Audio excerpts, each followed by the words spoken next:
मुझे लगता है ये दोनों भाई पूरे महाराष्ट्र को बेवकूफ बना रहे। मेरी भविष्यवाणी है कि दोनों भाई कभी भी एक साथ नहीं आएंगे।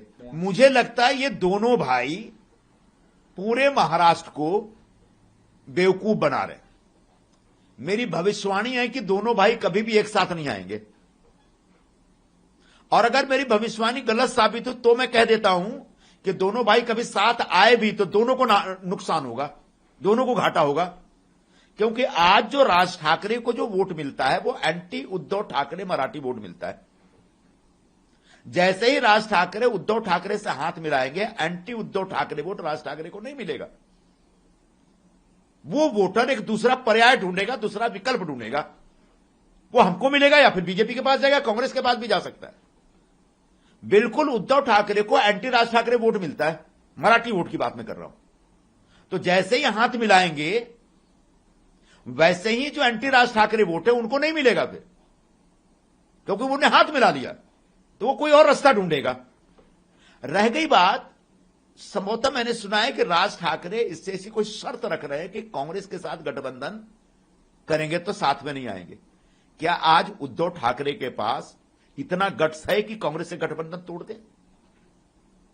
अच्छा, उद्धव ठाकरे को भी सोचना पड़ेगा। राज ठाकरे जो एंटी नॉर्थ इंडियन ट्रेंड चलाते हैं उनसे हाथ मिला, क्या उनको फायदा होने वाला है?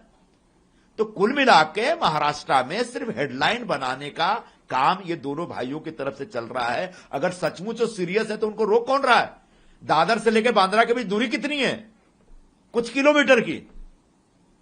तो ये एक तमाशा है, दिखावा है।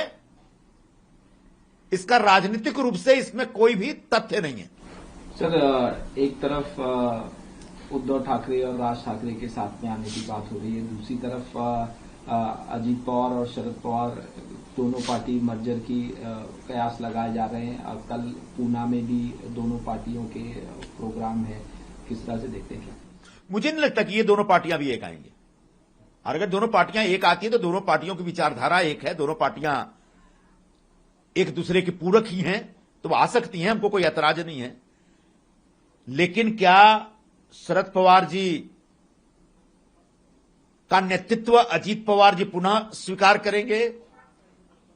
क्या अजीत दादा का नेतृत्व सुप्रिया ताई स्वीकार करेंगी?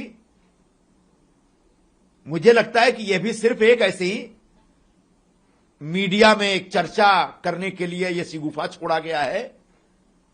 हां, शरद पवार जी प्रधानमंत्री नरेंद्र मोदी के कामकाज से प्रभावित दिख रहे हैं, यह स्पष्ट हो रहा है।